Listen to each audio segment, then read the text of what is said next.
Hello and welcome to In Summary. In a landmark legal case, music mogul Sean Diddy Combs has been sentenced after a high-profile trial that captivated the entertainment world. After a nearly 2-month federal trial in New York City, Combs was convicted of 2 counts related to prostitution, but acquitted of more serious charges, including sex trafficking and racketeering conspiracy. As alleged, when Combs didn't get his way, he was violent, and he subjected victims to physical, emotional, and verbal abuse so that they would participate in the freak-offs, and that Combs hit, kicked, threw objects at, and dragged victims, at times by their hair. On one occasion in March of 2016, that conduct was captured on video and later reported in the media.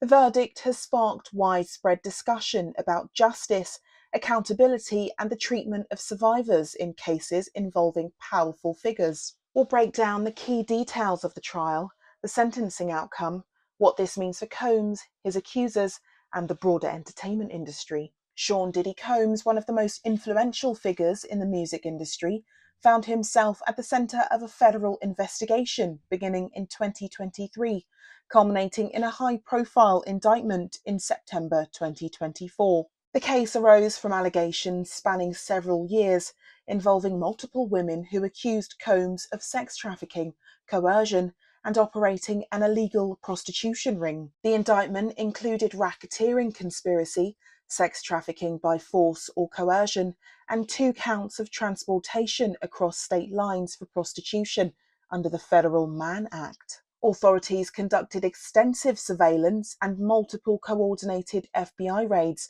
on Combs's properties in New York City, Los Angeles, and Miami. They seized evidence including firearms, drugs, lubricants, and devices that reportedly contained video footage related to the alleged crimes. Combs was denied bail despite offering $50 million, with prosecutors arguing he posed a threat to witnesses and citing a history of violent behavior, including documented assaults captured in 2016 security footage. It's so difficult to reflect on the darkest times in your life, but sometimes you gotta do that. I was fucked up. I hit rock bottom, but I make no excuses. My behavior on that video is inexcusable. I take full responsibility for my actions in that video. I'm disgusted. I was disgusted then when I did it, I'm disgusted now. I went and I sought out professional help. I had to go into therapy, and go into rehab. Had to ask God for his mercy and grace.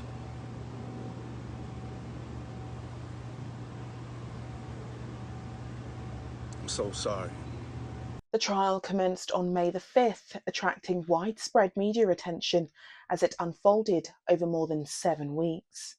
The prosecution presented a detailed narrative backed by testimony from 34 witnesses, including former partner Cassie Ventura and other women identified as Jane and Maya.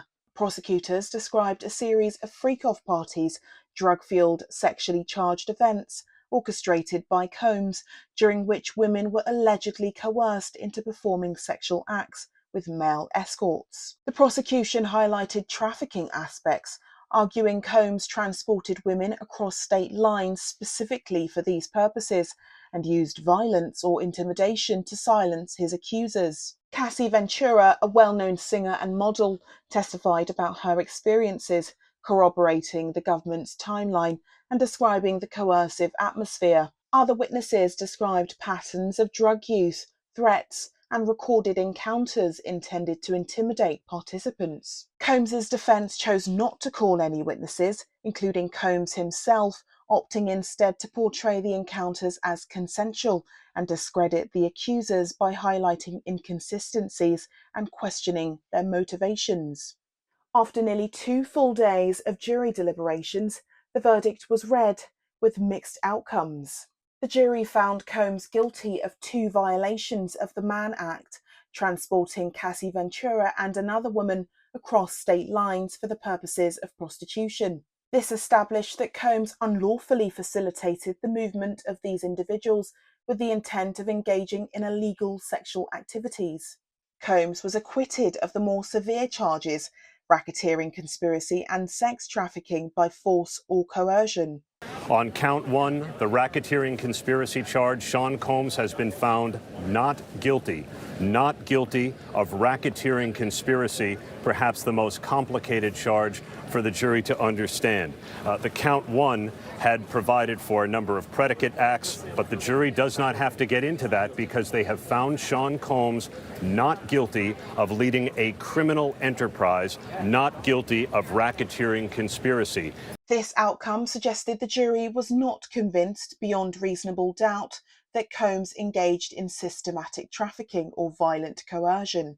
The decision reflected a complex assessment of evidence, highlighting the difficulty in proving coercion versus consensual activity in cases involving high-profile defendants and disputed witness credibility. Following the guilty verdicts, the judge denied bail for Combs, citing ongoing concerns about the safety of witnesses and Combs's history of intimidation and violence. Combs remains in custody at the Metropolitan Detention Center in Brooklyn. The sentencing hearing is set for October 3, 2025.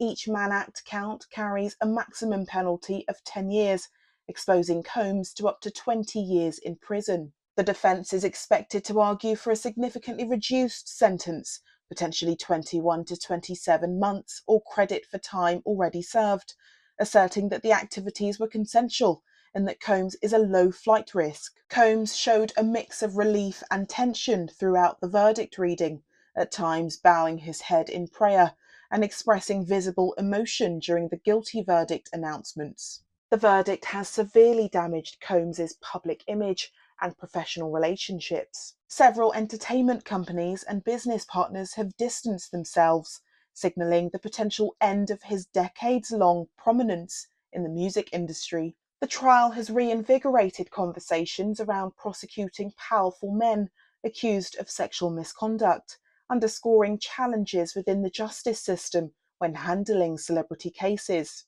It has been compared to other prominent Me Too era cases involving Harvey Weinstein, R. Kelly, and others, reflecting evolving social attitudes towards accountability. The case drew intense media coverage and social media debates about consent, celebrity privilege, and survivor credibility.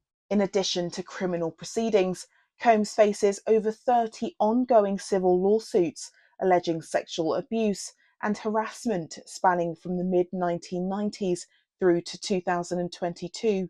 These suits may lead to substantial financial penalties and further reputational harm. Combs's legal team is expected to file appeals challenging both the convictions and the denial of bail, seeking to reduce or overturn the Mann Act verdicts. The October sentencing hearing will be a pivotal moment determining whether Combs faces several years in prison or a lighter sentence. The court will consider factors including his criminal history, the nature of the offences, and mitigating arguments from defence. The case may influence how entertainment and business sectors handle allegations of abuse, potentially leading to stricter vetting and codes of conduct. The Sean Diddy Combs trial represents a landmark case at the intersection of celebrity, criminal justice, and the fight against sex trafficking. While Combs avoided convictions on the most serious racketeering and coercion charges, his guilty verdicts on Mann Act violations confirm his role in transporting women across state lines for illegal sexual purposes. This case highlights the complex challenges in prosecuting powerful figures accused of sexual crimes, the evolving standards of accountability in the entertainment industry, and the ongoing efforts to support survivors of trafficking and abuse.